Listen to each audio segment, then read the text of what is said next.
नमस्कार। चैनल ज्योतिष आपके लिए में आपका स्वागत है। मैं श्री राम स्वामी। आज हम चर्चा करेंगे गृह निर्माण से संबंधित बातों से।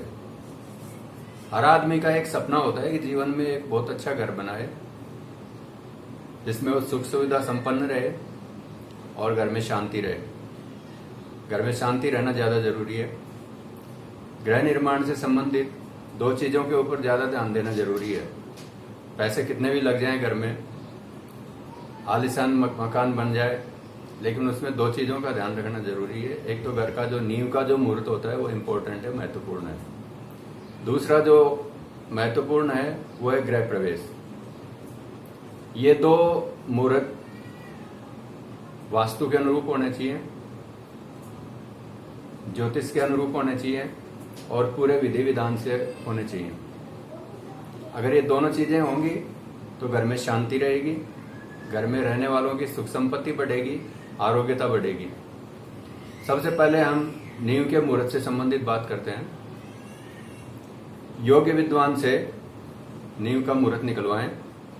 उसमें भूमि जागृत अवस्था में होनी चाहिए, योग वगैरह अच्छे होने चाहिए। तो वो तकनीकी चीजें हैं, वो आपको योग्य विद्वान बता सकते हैं, तो उनसे आप निकलवाएं।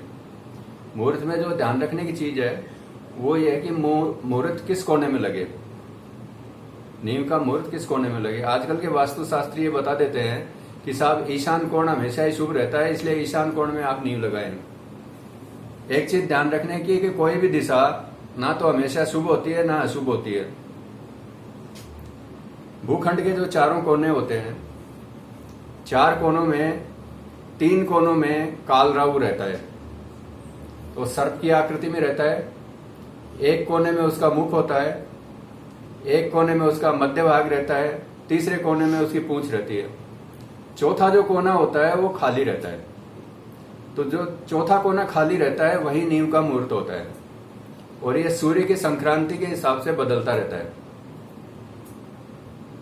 15 अगस्त से लेके और 15 नवंबर आग्नेय कोण खाली रहता है, और काल राहु का जो मुख होता है वो ईशान कोण में रहता है। उसका मध्य भाग रहता है वायव्य कोण में, और उसकी जो पूंछ रहती है ये रहती है आपके नैऋत्य कोण में।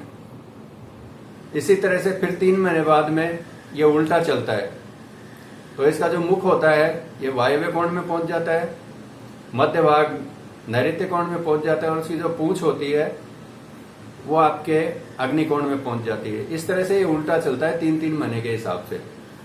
तो अगर अपन डेट के हिसाब से देखते हैं तो 15 अगस्त से लेके 15 नवंबर ये मुहूर्त लगता है। मोटा मोटा एक आध दिन आगे पीछे हो सकता है, लेकिन सूर्य संक्रांति के हिसाब से 15 अगस्त से लेके 15 नवंबर तक आग्नेय कोण में लगता है। 15 नवंबर से और 15 फरवरी ये मुहूर्त लगता है आपके ईशान कोण में, और 15 फरवरी से लेके और 15 मई यह मुहूर्त लगता है आपके वायव्य कोण में, और 15 मई से लेके और 15 अगस्त यह मुहूर्त लगता है आपके नैऋत्य कोण में। इस तरह से काल राहु चक्र है।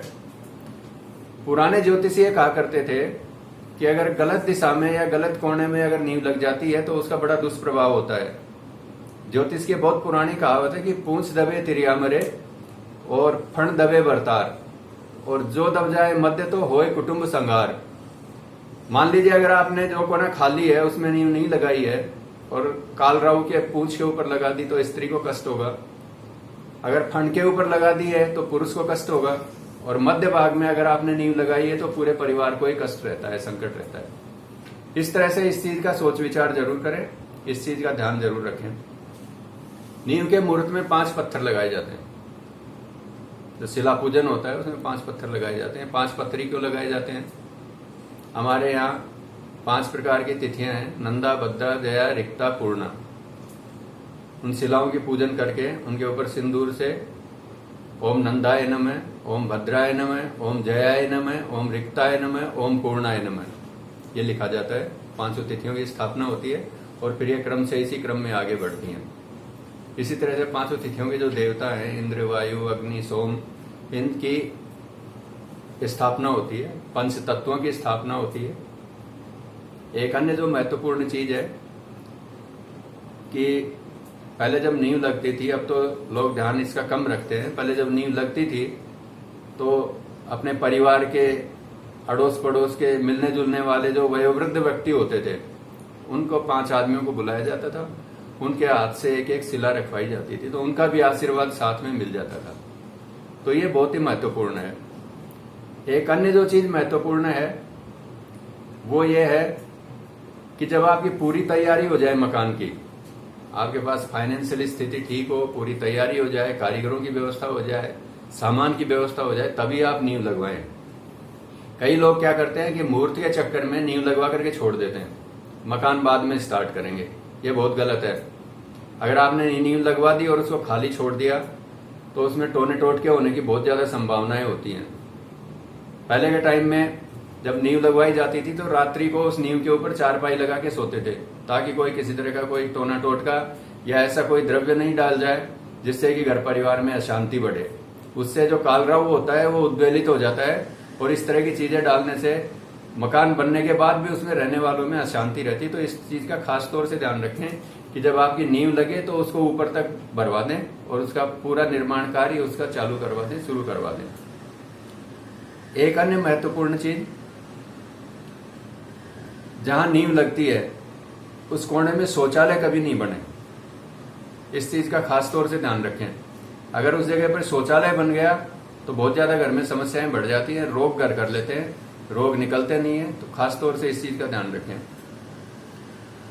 जो आचार्य आपके भूमि पूजन करवाने आते हैं, मकान का गृह प्रतिष्ठा करवाने आते हैं, वो कभी असंतुष्ट होकर नहीं जाने चाहिए। यदि किसी तरह से उनके साथ आपने वाद विवाद कर लिया, असंतुष्ट हो गए, रुष्ट हो गए, तो समझ लीजिए आपके समस्याएं बढ़ेंगी। अगर आपने नींव के मुहूर्त के समय ऐसा किया तो मकान बनने में बाधाएं आएंगी, और अगर आपने गृह प्रवेश के समय ऐसा किया है तो घर में शांति नहीं रहेगी, और हर आदमी के काम अटक अटक करके होंगे, रुक रुक करके होंगे, समय पे काम नहीं होंगे। इसलिए इस चीज का खास तौर से ध्यान रखें।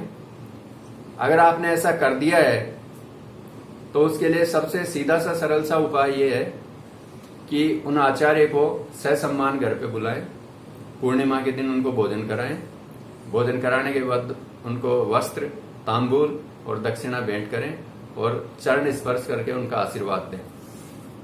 अगर वो आचार्य नहीं आ पाते हैं तो उनकी जगह पर कोई भी मंदिर के जो पूजा करने वाले होते हैं, पुजारी जी को आप उनको बुलाएं और ये भोजन वगैरह करवा करके ससम्मान उनको विदा करें। ये करने से इस दोष की शांति हो जाती है। अब आज का विचार बिंदु, घर में आप निर्माण कार्य करवाते हैं तो जो खिड़की होती है वो खिड़की कभी भी दरवाजे से ऊपर नहीं होनी चाहिए। अगर उसकी ऊंचाई दरवाजे से ऊपर हो गई है तो संतान आपका कहना नहीं मानेगी, संतान हमेशा विमुख रहेगी, संतान से वाद विवाद पैदा होता रहेगा। इसलिए इस चीज का खास ध्यान रखें कि खिड़की कभी भी दरवाजे से ऊंची नहीं हो। आज के लिए इतना ही। अगले हफ्ते फिर आपसे एक नए विषय के साथ में मुलाकात होगी। तब तक के लिए नमस्कार। जय मां पीताम्बर।